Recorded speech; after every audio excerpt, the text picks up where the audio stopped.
Hello everyone, I am Ruby. You are with Rubical Academy. ये child development and pedagogy की 6वीं class है और इसमें 10 MCQs हैं, उन्हें सॉल्व करते हैं। पहला क्वेश्चन है, निम्न में से कौन सा विकासात्मक कार्य उत्तर बाल्यावस्था के लिए उपयुक्त नहीं है? ठीक, तो पहला ऑप्शन है सामान्य खेलों के लिए आवश्यक शारीरिक कुशलताएं, पुरुषोचित या स्त्रियोचित सामाजिक भूमिकाओं को प्राप्त करना, वैयक्तिक निर्भरता प्राप्त करना, अपने हम उम्र के साथ रहना सीखना। तो यहाँ पर पूछा जा रहा है कि क्या उपयुक्त नहीं है उत्तर बाल्यावस्था के लिए।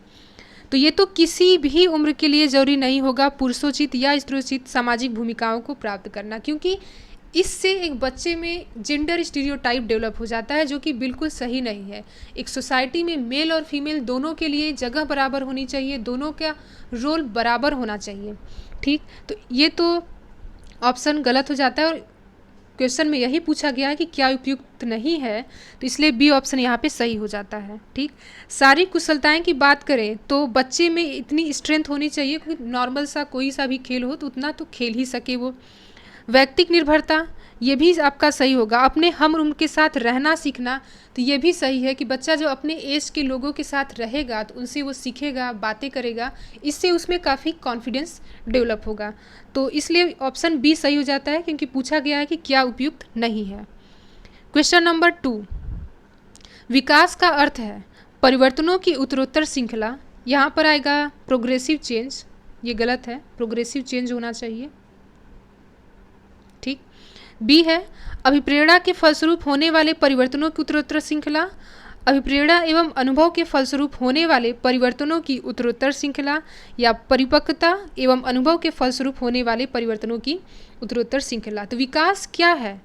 जब बच्चे में लगातार चेंजेस हो रहे हैं, बच्चा लगातार चीज़ों को सीख रहा है बिना किसी एफर्ट का, कि बाहरी लोग उसे मोटिवेट करें या फिर बाहरी लोग उसे खुद फोर्स करें कि तुम ये चीज़ सीखो, तब अगर बच्चा सीखेगा तो वो प्रोग्रेसिव एजुकेशन नहीं बोला जाएगा। जब बच्चा खुद से चीज़ों को सीख रहा है और लगातार उसमें चेंजेस हो रहे हैं, तो ये प्रोग्रेसिव एजुकेशन होता है, ये प्रोग्रेसिव चेंज होता है। और यही यहाँ पे पूछा गया है कि विकास का क्या अर्थ होता है। विकास का अर्थ होता है प्रोग्रेसिव चेंज, परिवर्तनों की उत्तरोत्तर श्रृंखला। यहाँ पे ए ऑप्शन सही हो जाता है, बी यहाँ पे गलत है, क्योंकि बोला गया कि अभिप्रेरणा के फलस्वरूप कि जब बच्चे को आप मोटिवेट करेंगे तब बच्चा सीखेगा, तब तो एक टाइम आएगा कि जब बच्चे में मोटिवेशन बिल्कुल कम हो जाएगा तब वो नहीं सीख पाएगा, तो ये भी गलत हो जाता है। अभिप्रेरणा एवं अनुभव के फलस्वरूप, तो ये भी यहाँ पे लिमिटेड होता है कि जब तक उसमें मोटिवेशन है या जब तक किसी चीज़ का उसके अंदर एक्सपीरियंस है तभी वो सीख पाएगा, तभी तक उसके अंदर प्रोग्रेस होगा, इसलिए ये भी गलत है। मैचुरेशन एंड एक्सपीरियंस, ये भी यहाँ पे गलत है। तो ऑप्शन ए यहाँ पर सही हो जाता है कि प्रोग्रेसिव चेंज जो है ये एक विकास का अर्थ है, इससे विकास काफ़ी अच्छे से होता है। क्वेश्चन नंबर 3, खिलौनों की आयु टॉय एज कहा जाता है। ठीक, तो पूर्व बाल्यावस्था, इसमें 2 से 6 साल तक के बच्चे होते हैं, और शैशवावस्था इसमें 0 से 2 साल तक का बच्चा होता है, और उत्तर बाल्यावस्था इसमें 7 से 12 साल तक का बच्चा होता है। तो टॉय एज किसे बोला जाएगा? टॉय एज बोला जाएगा पूर्व बाल्यावस्था का। जब पूर्व बाल्यावस्था की विशेषताएं पढ़ेंगे तो उसमें आपको देखने को मिलेगा कि जो 2 से 6 साल तक का बच्चा होता है उसे खिलौनों से काफ़ी ज़्यादा लगाव होता है, वो खिलौनों को अपना फ्रेंड समझता है, उन्हीं के साथ वो खेलना खाना पीना काफ़ी ज़्यादा पसंद करता है। तो टॉय एज पूर्व बाल्यावस्था की विशेषता है, प्री चाइल्डहुड की विशेषता है, जो कि 2 से 6 साल तक के बच्चे में देखा जाता है। क्वेश्चन नंबर 4, निम्न में से कौन सी पूर्व बाल्यावस्था की विशेषता नहीं है? दल समूह में रहने की अवस्था, जिसे प्री गैंग एज बोला जाता है, अनुकरण करने की अवस्था इमिटेटिव एज, प्रश्न करने की अवस्था क्वेश्चनिंग एज, खेलने की अवस्था प्ले एज। तो पूर्व बाल्यावस्था जिसे मैंने बताया कि 2 से 6 साल तक का बच्चा, तो बच्चे में प्ले एज ये नहीं होता है, ये आपका उत्तर बाल्यावस्था मतलब 7 से 12 साल तक के बच्चे में देखने को मिलेगा प्ले एज। ठीक, ये टॉय एज है, प्री गैंग एज है, इमिटेटिव एज है, क्वेश्चनिंग एज है। प्री गैंग एज क्या है कि इस टाइम में बच्चा बस शुरुआत ही करता है अपने फ्रेंड्स बनाना, अपना गोल बनाना। ठीक, इमिटेटिव एज कि बच्चा दूसरों की कॉपी करके सीखता है कि उसके घर में उसकी मम्मी कैसे किसी चीज़ को बोलती हैं, क्या करती हैं, लोगों को देख करके, अपने बड़ों को देख करके वो सीखता है, कॉपी करता है नॉर्मली। ठीक, क्वेश्चनिंग एज क्या है कि इस टाइम में बच्चा काफ़ी ज़्यादा क्यूरियस होता है, हर चीज़ों को जानना चाहता है, सीखना चाहता है कि आखिर ये चीज़ हो रहा है तो क्यों हो रहा है। तो काफ़ी ज़्यादा बच्चा क्वेश्चन करता है हर एक चीज़ के बारे में, तो इसलिए ये तीनों सही हो जाता है। और प्ले एज यहाँ पर ये पूर्व बाल्यावस्था की विशेषता नहीं है, तो इसलिए डी ऑप्शन यहाँ पे सही है। क्वेश्चन नंबर 5, क्वेश्चन नंबर 5, उत्तर बाल्यावस्था में बालक भौतिक वस्तुओं जिसे गुड्स के किस आवश्यक तत्व में परिवर्तन समझने लगता है। ठीक, कि कोई सामान है बच्चे के सामने, सपोज कीजिए रखा है, तो बच्चा उस चीज़ को कैसे डिफ्रेंशिएट कर पाएगा कि ये चीज़ क्या है, कैसा है। द्रव्यमान में, संख्या में, द्रव्यमान और संख्या, द्रव्यमान, संख्या और क्षेत्र। बच्चे के सामने अगर कोई चीज़ रखा है और बच्चा क्या है, बच्चा 7 से 12 साल तक के बीच में है। ठीक, उत्तर बाल्यावस्था मतलब 7 से 12 साल तक। तो बच्चा उस चीज़ के मास, जिसे द्रव्यमान, संख्या उसके नंबर, एरिया उसके क्षेत्रफल, इन सब चीज़ों को वो डिफाइन कर सकता है, वो समझ सकता है किसी चीज़ को देख करके कि किसी चीज़ का वजन कितना है, कोई चीज़ कितने नंबर्स में है और कोई चीज़ कितना स्थान घेरता है। ये बच्चा उत्तर बाल्यावस्था में अगर है तो वो बता सकता है, वो देख सकता है। तो इसलिए आपका डी ऑप्शन यहाँ पे सही हो जाता है। ये उत्तर बाल्यावस्था की विशेषताएं हैं। क्वेश्चन नंबर 6, व्यक्तित्व स्थायी समायोजन एडजस्टमेंट है पर्यावरण के साथ, प्रकृति के साथ, जीवन के साथ, ये सभी के साथ। अगर कोई इंसान है तो वो इस पृथ्वी पे है तो किन चीज़ों के साथ उसे एडजस्टमेंट करना पड़ेगा, उसे अपने पर्यावरण के साथ भी एडजस्टमेंट करना पड़ेगा कि उसका इन्वायरमेंट कैसा है, ह्यूमिड है, थोड़ा सा गर्मी वाले जगह पे रहता है या कोल्ड रीजन में रहता है, तो वहाँ पे वो खुद को अडॉप्ट करेगा, एडजस्ट करेगा। प्रकृति के साथ, प्रकृति कैसी है वहाँ की, नेचर कैसा है, जीवन के साथ कि उसके लाइफ में जो अप एंड डाउन्स हो रहे हैं, अपने जीवन के साथ वो एडजस्ट करेगा। तो इसलिए यहाँ पे डी ऑप्शन सही हो जाता है कि एडजस्टमेंट उसे सब चीज़ों के साथ करना पड़ेगा, एक व्यक्ति को पर्यावरण के साथ, प्रकृति के साथ और जीवन के साथ। दैट्स वाई यहाँ पे डी ऑप्शन सही हो जाता है।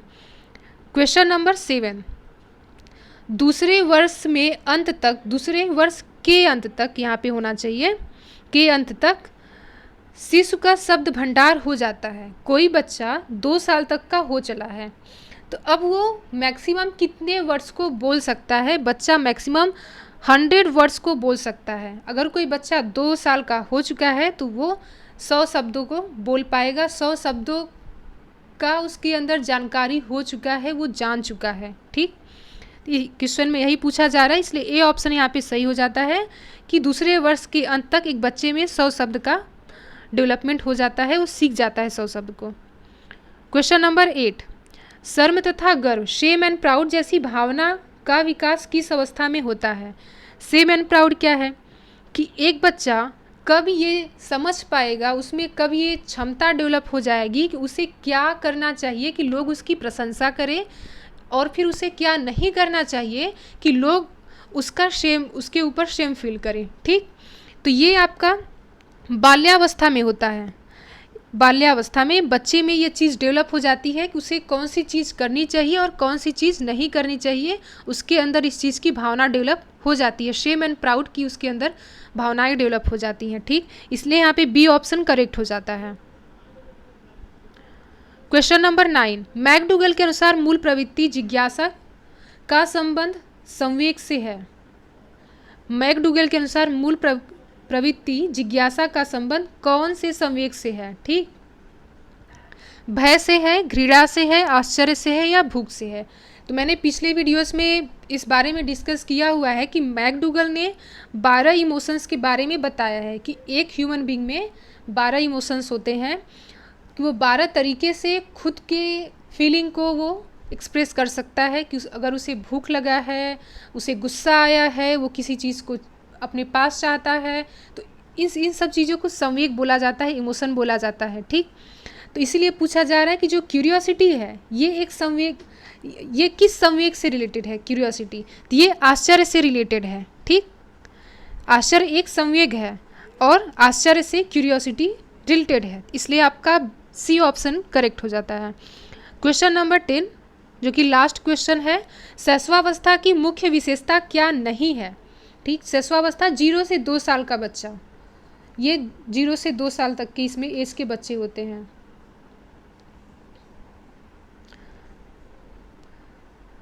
सीखने की प्रक्रिया में तीव्रता, जिज्ञासा की प्रवृत्ति, चिंतन प्रक्रिया, अनुकरण द्वारा सीखने की प्रवृत्ति।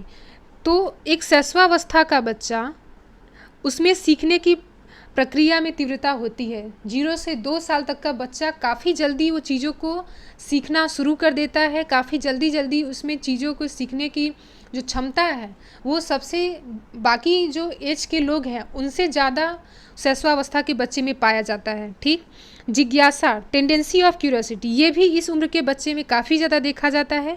थिंकिंग प्रोसेस, ये गलत है, ये इस उम्र के बच्चे की विशेषता नहीं है। इस उम्र में बच्चे में थिंकिंग प्रोसेस बिल्कुल नहीं होता है, इसलिए ये ऑप्शन यहाँ पे गलत हो जाता है। और यही इसमें पूछा गया कि क्या विशेषता नहीं है, तो सी ऑप्शन यहाँ पे सही हो जाता है।